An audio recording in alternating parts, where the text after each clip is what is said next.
live from WTVO Rockford and your home team. Eyewitness News at 5 starts now. Suspicious activity near some Ogle County schools raises concerns. Local administrators and law enforcement say student safety is their primary focus. A Freeport tradition spreads its wings. Organizers say while your feet will likely stay on the ground, your eyes will be pointed up. And a state-line healthcare provider partners with a book chain to educate babies. One local NICU manager says it's never too early to start reading to kids. Good evening, I'm Mimi Murphy. And I'm Eric Wilson. The Ogle County Sheriff's Office gets several calls about a suspicious car hanging out at local schools. Yesterday, someone in that car appeared to be taking pictures with a telescopic lens. Our Nikel Delgado spoke to the sheriff and a local superintendent about this. Nikel, what did they have to say? That's right, Eric and Mimi. I'm told that the person in the black Audi sedan was taking pictures with what is believed to be a telescope lens from a public right-of-way, which is not criminal in and of itself, but does raise some concerns. If you see something, say something. A saying that is often heard, but yesterday that advice was taken when the Ogle County Sheriff's Office received multiple calls of a suspicious vehicle roaming around schools taking pictures. Meridian School District Superintendent PJ Kaposi says they put student safety above everything else. School safety is paramount. I mean, in the last 10 years, we've spent literally millions of dollars trying to make our buildings more secure and safer for our kids. As a precaution, superintendents throughout the Ogle County sent alerts out to parents of the incident. To be honest, we didn't see a lot of kids walking to school today. So I think a lot of parents took that opportunity to put the kids in the car and drop them off at the doorstep just to ensure one additional level of safety. Ogle County Sheriff Brian Van Vickle says you can never be too cautious, especially with kids. The best route is to travel in groups with, multiple kids. Obviously, don't talk to anybody that you don't know, but also travel, on the sidewalks in those driven roads. And I think this is a good reminder, as school just beginning, that parents and kids just need to be aware of their surroundings. PJ says their school district is taking extra safety measures and encouraging students and parents to be more vigilant. Our school resource officer is patrolling the streets as opposed to being inside the schools. Administratively, we'll be much more present on the outside rather than on the inside, and that will contain and persist until we know that the threat or the perception of threat is gone. Ogle County Sheriff's Office tells me they added additional deputies at schools today just to reinforce public safety. They have determined the vehicle. At this point, there's no word on who the person is or their intentions. If you have any information on this incident, call Ogle County Sheriff's Office. Mimi? All right, thanks, Nikel. One person is dead after a crash at the border of Winnebago and Stevenson counties. This happened around 11 this morning on US 20 and Klinger. Eastbound lanes of 20 were closed at Farwell Bridge Road for about 2 hours. Illinois State Police say there were two vehicles involved, a silver Chrysler Town & Country and a gray Dodge Ram pulling a trailer. The minivan ended up in the ditch. Both vehicles have damage to the front end. A bicyclist is hurt after a morning crash in Rockford. Police shut down the westbound lanes of East State Street near Arnold Avenue just before 9. A mangled bicycle could be seen in the middle lanes of State in front of OSF St. Anthony. Police have not said what happened or how seriously the person was hurt. East State reopened a few hours later. A new study finds workers' pay isn't keeping up with inflation here in Illinois. Crain's Chicago Business reports the average median household income in the state comes out to just over $76,000 a year. But Illinois consumers have had to pay more for food, fuel, and other items. Based on buying power, income actually fell 1.6%. Unions say this is driving their push for big pay increases to help workers keep up with rising costs. Freeport's usually quiet Albertus Airport will be extra crowded this weekend. It's the third year for the Northwest Illinois Airshow. Organizers say there's plenty to be excited about. Our Drea Baroni was at the grounds for preparations today. And Drea, what'd you find out? Well, Eric and Mimi, organizers tell me they have been working all year for this event. The air show is family friendly, open to all ages with an interest in aviation. I got to see some of the finishing touches that go into setting up for quite a number of new additions to the lineup. We've got the Blackhawk this year. The reserves will be here tomorrow with some new vehicles that the government has just issued, new weaponry. So that's big, that's huge. We've got two formation teams that are going to be performing tomorrow. Make the drive out, come on out, spend the day with us, and just enjoy what we've got here to share with you. Menino hopes the event takes off with plans of extending the show to multiple days next year. Tickets are available for purchase at Albertus Airport. The Northwest Illinois Airshow starts tomorrow at 1:30. For more information, go to My State Line. Eric? Thanks, Drea. A local healthcare center partners with a bookstore chain to educate kids. The Mercy Health Development Foundation, along with Barnes & Noble, are creating 2 book fairs. The events will raise money for Mercy's Books for Babies program. That initiative ensures every baby admitted to intensive care gets a free book. The manager for the hospital's NICU says there are books for both parents and kids to enjoy. We kind of just wanted all-around good reads. Barnes & Noble did a great job picking out some of their favorites, so if staff or visitors wanted to purchase a book for themselves, there would be a good choice for them. And then there are also some board books and books that are great for babies. Even just learning how to hold a book helps them with tangible fine motor skills. So the board books are great for that if they're wanting to either buy a book for their own baby or donate one to our NICU babies. The first fair was today from 10 to 3. If you missed that, the second one is at the Barnes & Noble at Cherryvale Mall tomorrow from 10 in the morning until 9 at night. Thousands of auto workers walked off the line overnight. Coming up, without a new contract deal, many people worry car prices will start to climb. Our temperatures continue to warm through the mid-70s today. We're going to be in the mid-70s again tomorrow, but a cold front will bring us some thunderstorm chances overnight tonight and into the early part of the day tomorrow. I'll break down those and let you know how much rain we could see coming up in just a few minutes. You're watching Eyewitness News, your home team with Eric Wilson, Mimi Murphy, Scott Leber, and meteorologist Jordan Wolf.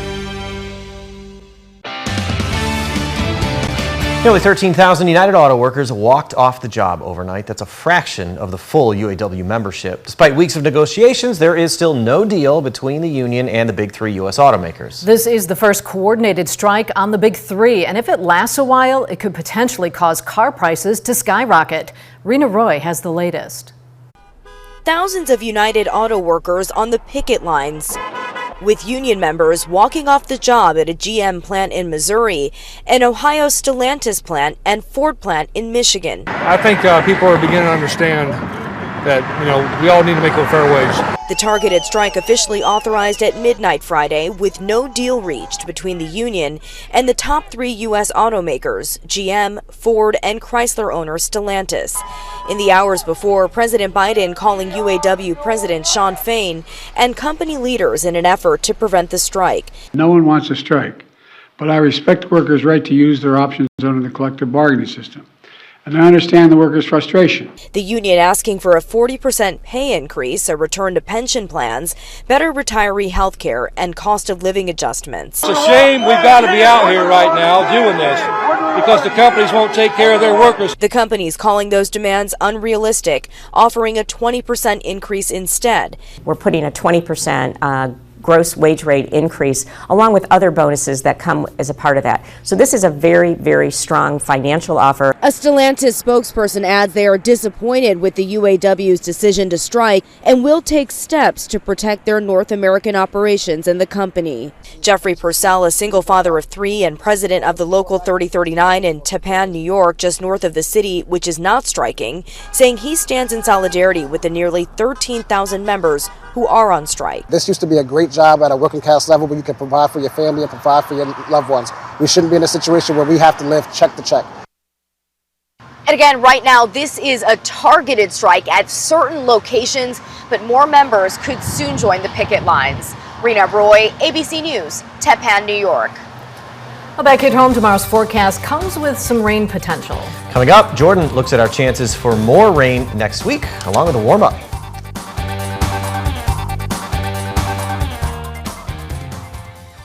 Now, your first-warn weather forecast from meteorologist Jordan Wolf. Well, bright blue skies once again dominated the air today. We saw plenty of sunshine for the early part of the day, but already starting to see some increasing cloud cover when we look off to the west. At the moment, though, many of our SkyTrack cameras a little bit further off to the east of Interstate 39, and as a result, still plenty of blue sunshine showing up there. However, cloud cover and eventually rain chances going to increase through the rest of the night tonight and going into the day tomorrow. This all along a cold front that's going to be sweeping through the area along that trough that's going to bring that weather into our region over the next couple of days. Ahead of that front, temperatures still fairly warm and mild into the 70s and 80s. But along where that front is producing some of those rain showers, temperatures back down into the 60s in a few spots. Locally, we are still ahead of that front, so we are still seeing temperatures a little bit on the warmer side. Into the 70s for many of us, 76 in Rochelle, DeKalb, and in Rockford, 79 in Janesville, 77 in Freeport and in Monroe.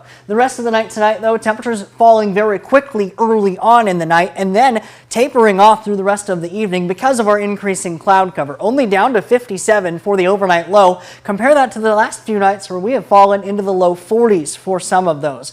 Increasing cloud cover and eventually rain showers, especially as we get after the midnight hour. A few isolated showers possible toward that, and then increasing coverage once we get toward the daybreak hours tomorrow morning. Increasing showers for the early part of the day, and then we get some dry time for the afternoon. Back into the afternoon and evening, though, that's where we see some of those thunderstorm chances develop, especially along that cold front. That warm-up very briefly does come for the afternoon, bringing our temperatures back very similar to where they were today.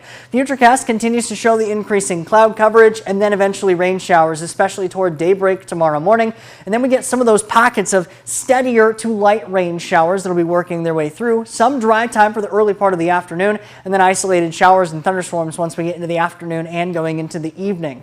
Those could linger around through the later part of the evening before things clear out for the overnight hours, and then a few pockets of isolated showers once again possible Sunday as the system begins to wrap around itself as it gets over toward the Great Lakes. Clear skies for the overnight hours Sunday night going into Monday, but then that thunderstorm chance for tomorrow does at least produce a lower and severe risk. A level 1 out of 5 or a marginal risk for severe weather is highlighted in Carroll and Whiteside counties. Everywhere else in the state line under a general thunderstorm risk. There is a chance for some of those thunderstorms to produce some gustier winds, but a little bit on the lower end of that, both in coverage as well as confidence. As far as our total rainfall is concerned, many spots could see around 1/2 of an inch, especially if they get hit with some of those thunderstorms. And any rain would be good rain for a lot of us. For Rockford, we have seen some significantly deficits in some of those rainfall rates, especially over the last few months. In June, we only had 2 inches of rain. In July, our highest rainfall total over 4, but then the last couple of months still very, very light. Overall, the entire summer, we have seen around 7 inches of rain less than where we should have been based on our normals for this time of year. Still a little bit on those rain chances for the rest of the weekend. Temperatures fairly close to normal for both Saturday and then a cooler for Sunday, warming back up after our next rain chance for the middle of next week. Thank you, Jordan. Scott's in next with sports. He'll join us live from Byron High School to bring us up to speed on tonight's high school football action and our game of the week.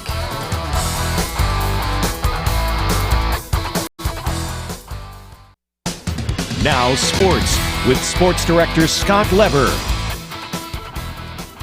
It is an ideal night for high school football in the state line, and we're expecting a very entertaining game here tonight in Byron at Everett Stein Stadium. The Byron Tigers will host the North Boone Vikings in a Big Northern Conference matchup in our overtime game of the week. And adding another level of excitement to this one tonight, it is also homecoming here in Byron. Both of these teams are off to a great start already this season. The Byron Tigers, I'm not sure there are enough superlatives to describe what they have done so far, so I'll just give you a couple numbers. They have outscored their first 3 opponents 211-20. Their strength of schedule has not been that impressive so far, but still, that is a stunning point differential. Coach Boyer tells me this group of Tigers is as deep and as hardworking as any team he's had, and that's saying a lot, considering Byron teams have played for the state championship in Class 3A 3 of the last 5 years. They keep pushing themselves to get better, knowing they could potentially have another chance of playing for a state championship this season. These guys have lofty goals, and we stress to them each and every day that, you know, they want to reach their goals, that we're going to have to work hard every day. So, you know, it's less about who we're playing on a weekly basis. It's more about, you know, us getting better each and every day. Is there something about their style, their scheme, that what is it about it that makes it challenging when you face them? Yeah, I mean, they did play us tough last year. I don't think we played real well to start that game. But they can be very explosive on offense, too. They can score, you know, at any point. So we need to be ready to go and make sure that we keep the ball in front of us. When you talk about North Boone, you have to start with the Vikings spread offense and receiver Chris Dutch. He is one of the best playmakers in the Big Northern Conference, but he's just one of several very good receivers the Vikings have. And senior quarterback Jack Christensen has done a very good job in his first year as the varsity starting quarterback. Christensen is currently the second leading passer in the conference with 545 yards through the air and 6 touchdown passes. The Vikings are also strong on defense, and what makes them different this year, that defense has gotten much, much better. They've allowed their first 3 opponents only 6 points each. The defense has been playing great. It's credit to Coach Dutch, our defensive coordinator. He does a great job with those guys. We have a lot of depth on our defense, which is helpful. We have guys that are rotating in and giving us good snaps, and when you have 11 guys flying to the football, it's a fun thing to watch. How exciting is it for you and the guys and your coaching staff this week to match up against a team like the Byron Tigers? Yeah, we certainly have a lot of respect for the program, and Coach Boyer over there does a great job. But at the same time, it's a good test for us and kind of see where we're at, and just a chance for us to go out there and compete. Last year, the Vikings gave the Tigers as tough as a battle as they had in the regular season, all season long, outside of the Stillman Valley game. Let's see if they can give the Tigers another battle here tonight. Here are some of the other games we will be monitoring closely tonight. Oregon at Winnebago, Dakota at Lena Winslow, Fulton at Stockton, EPC at Forston, and Rochelle at Harvard. It's a full slate in the Nick 10. Auburn plays at East, Guilford at Harlem, Freeport at Hononegah, Belvedere North at Jefferson, and Boylan at Belvedere. The overtime team's looking forward to diving into all this tonight and bringing you those highlights and everything we've learned and witnessed. Plus, Reagan Holgate has a very special story on one very special football player in our area. That's all ahead tonight at 11 p.m. on Overtime. That's sports. We'll be right back.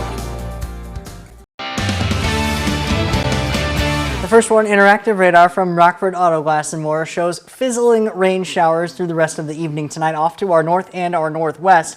Those continuing to work their way in along a cold front. That cold front will eventually bring us those rain showers, increasing cloud coverage overnight tonight, and then rain chances to follow mainly after 4 o'clock in the morning going into the early part of tomorrow. We do get some dry time for tomorrow afternoon, a little bit of peaks of sunshine as well, but along that cold front, isolated thunderstorms could develop into a broken line. Some do have a slight chance to become severe, mainly toward the south and the southwest. A little bit cooler for the rest of the weekend, warming back up into the 80s next week. All right, thanks, Jordan. And thank you for spending some time with us. Stay safe.